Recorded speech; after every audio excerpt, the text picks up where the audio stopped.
That said, non-toolkit apps, there's a selection of applications which are not available with the toolkit, but they are available in the naive website. And this set of non-toolkit apps includes programs for making, modifying, validating, inspecting, and converting SPK files, and those are the ones: Pinpoint, DAFCAT, VSP, IDMod, DAFMod, SPY, OEM to SPK, SPK to OEM. Those for making and modifying CK files, pretty CKT, CK slicer, CK span it, DAFCAT, CKS merge, DAFMod for making spacecraft clock files, make clock, merging DSK files, DLA-CAT, computing derived quantities such as ordnum, optics, and SPY, are very useful apps by the way. Determining SPICE kernel type and binary format, and converting between native and non-native formats, such as archetype, BFF, and Bingo. And you can find the executables and the user guides on the naive server at this link, and you should get the executables for your operating system.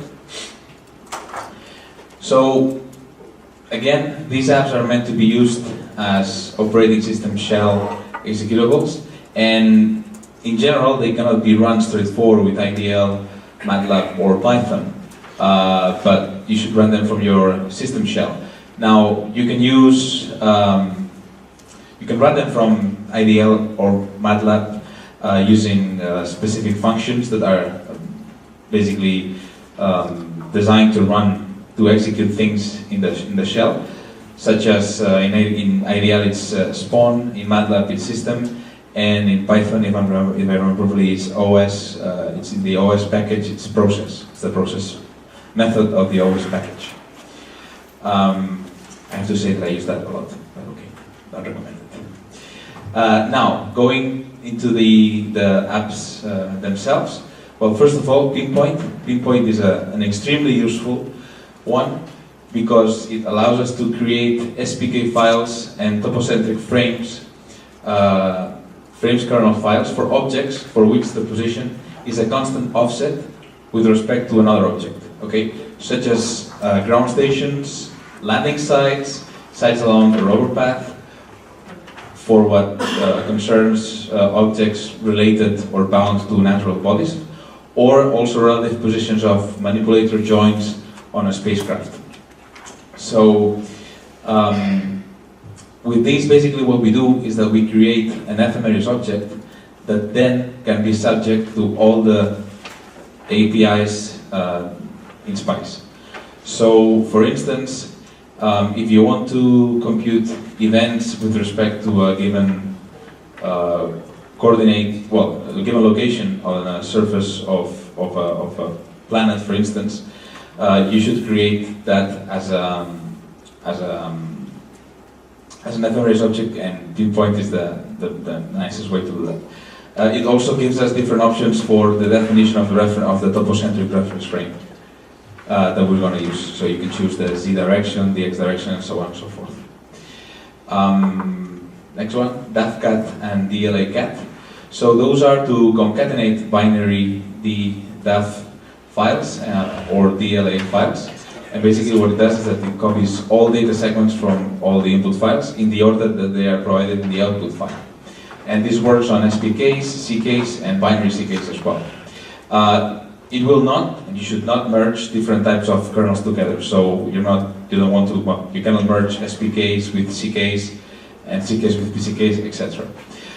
For the particular case of SPKs, we recommend you to use SPK merge, which is coming, it was, I think, explained before, if I'm not mistaken. Because it provides a much more powerful and sophisticated capability. DLA-CAT is for DSKs, so digital shape kernels.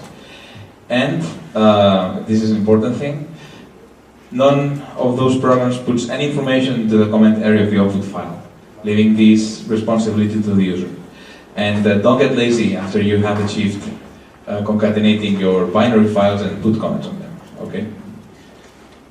BSP ID mode it's basically to alter the object ID in a binary SPK file. Okay, so this is kind of, well, useful for what I'm gonna explain later on. This is useful for Spice kernel producers, because typically when you start working on a project, you don't know which ID you have for your given spacecraft or the object that you're working on. So you will start developing your frames kernel, your instrument kernel, your SPKs with a bogus ID like minus 999, and later on you might have to change it, or maybe the ID is going to be updated. So for text files, it's quite straightforward. You just open your editor and you replace all, and that's it. But for binary files, you need to use this particular utility in the case of an SPK file. So another thing which is really interesting is that it can be used to replace official IDs with bogus IDs if two different trajectories for the same object need to be used in the same program at the same time. As you would do, for example, to compare them, that you could do, for instance, for SPK diff. But this is very useful, and this is a subject that people who are not Spice experts or that have not attended this course, they find it hard to understand how you cannot compare two different trajectories for the same object. And the reason is, well, you now know the reason well, but you can use this workaround to compare them. It's also kind of useful if you want to compare them using cosmography. So, for example, for the Rosetta landing, for the Philae landing, we had 6 candidate trajectories for the rebounds that Philae had on the surface of the comet, for instance. And we used that to be able to visualize at the same time the 6 trajectories. Okay. DAFmod. Basically, it's an extension to BSPID mod, but for the rest of binary files, so also SPKs, CKs, and PCKs. And it's also used. Well, it's also used to. It not only changes the ID, but different attributes for a selected set of segments. So in an SPK, it can change the target, the center, or the reference frame ID. Okay, so we could maybe change the center from Mars to another Mars, something like that. In a CK or binary PCK file, it can alter the object or reference frame ID as well. So again, it's useful for the same thing that I just mentioned before. DAFmod, nevertheless, puts into the comment area warning notes stating which items in which segments of the file were changed. Okay, so here you have no excuse, it's already there. You don't have to use comment to add that information. It's important to say that it only works on files in the native binary format. So you might be in Unix or DOS, so basically you can use Bingo to convert from non-native binary kernel to a native binary format. So be careful with that, that can happen. Again, we recommend you to use BSPID mode instead of DAF mode whenever possible, so for SPKs, because it's safer to use. Okay. SPI. SPI is a very, well, I would say, complete, a bit complex to use, but very useful utility. It's a command line utility for validating, inspecting, and analyzing SPK files, so it can do amazing things. It can check SPK files in terms of validating the SPK structure, check sample data for bound violations, locate invalid precision numbers. It can also sample data from a set of loaded kernels, and we can sample position, distance, velocity, derived velocity, speed, acceleration, acceleration magnitude, oscillating elements, and we can dump SPK file contents for plotting or using in our favorite plotting or data reading, data processing tool. So we can dump data, summary information, the comment area of SPKs. It's a really, really interesting tool, and it has a very long and thorough user guide. OEM to SPK and SPK to OEM. This is a coupled set of programs to convert to and from CCSDS, and that's orbit ephemeris message, an OEM file. That's a standard for trajectory information, and the standard is by this Consultative Committee on Space Data Systems. So, for instance, it's the standard that now ESOC is following for providing us with trajectory information. And OEM to SPK allows us to convert an orbit file following that standard to a type 9 or 13 SPK. Okay, it's a command line program. You have to use a setup file to specify some conversion parameters, like interpolation method, degree, mapping of different names, which might be different in the OEM headers as compared to the ones that you have to use, etc. It can process OEM's version 1 and 2, so there's these two versions. That version is actually specified in the header of the OEM file. And again, the standards are primarily used to facilitate the exchange of spacecraft trajectories between different space agencies. So does NASA use OEM? DSM. Okay. SPK to OEM does the contrary process, the inverse process, and it converts type 1, 9, or 3 SPKs to an OEM file. Again, this is a command line program that uses a setup file, and it performs conversion in data-driven or uniform sampling mode. Again, for more details, please check the user guides. Very useful, actually. 3D CKT, okay? This is another very useful tool that I use all the time. And basically, this utility is to create a CK file from a set of orientation specification rules, and using schedules defining when these rules are to be applied.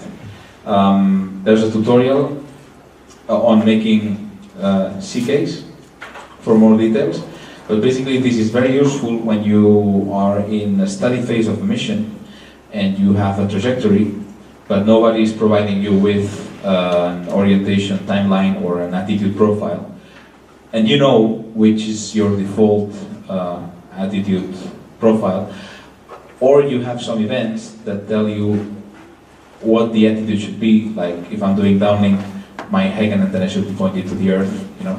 So predict allows us to define in a very easy and complete way, let's say, those kind of, so to speak, not very complex orientations. Okay, really, really useful.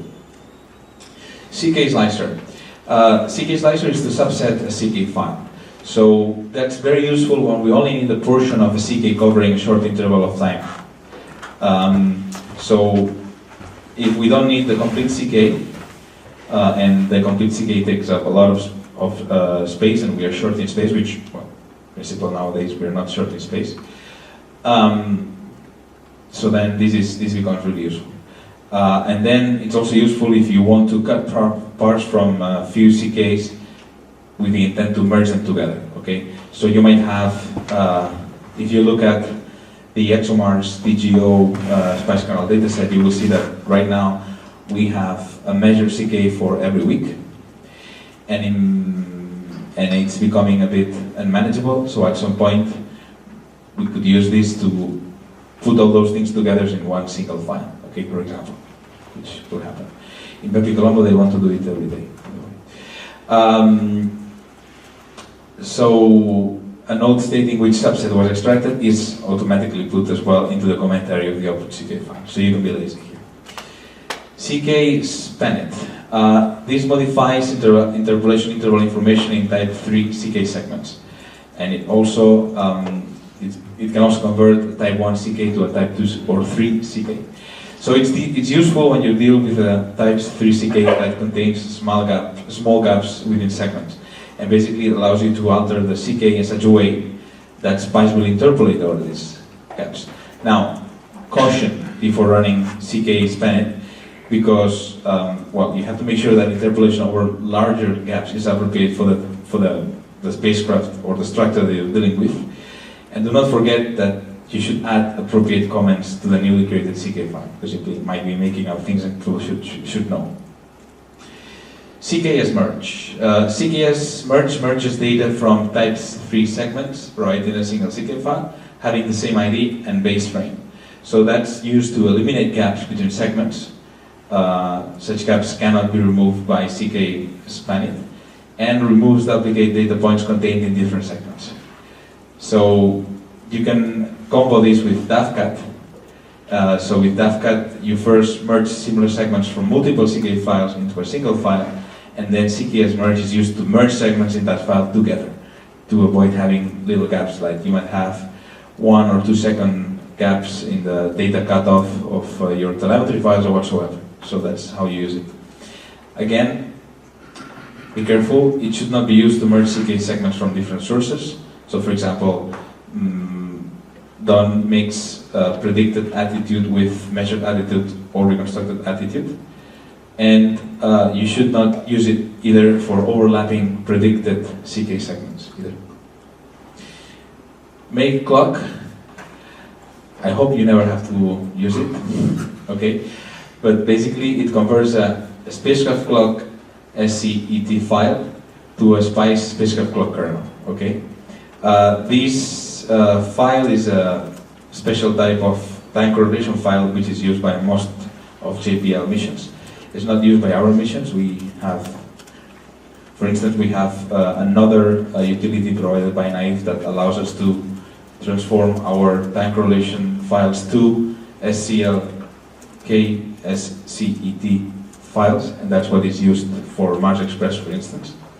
So this file is an ASCII file that provides a piecewise linear clock correlation function and an array of triplets consisting of the reference onboard time, okay? The reference ETC time and the clock rate. And basically, this is actually what I mentioned right now.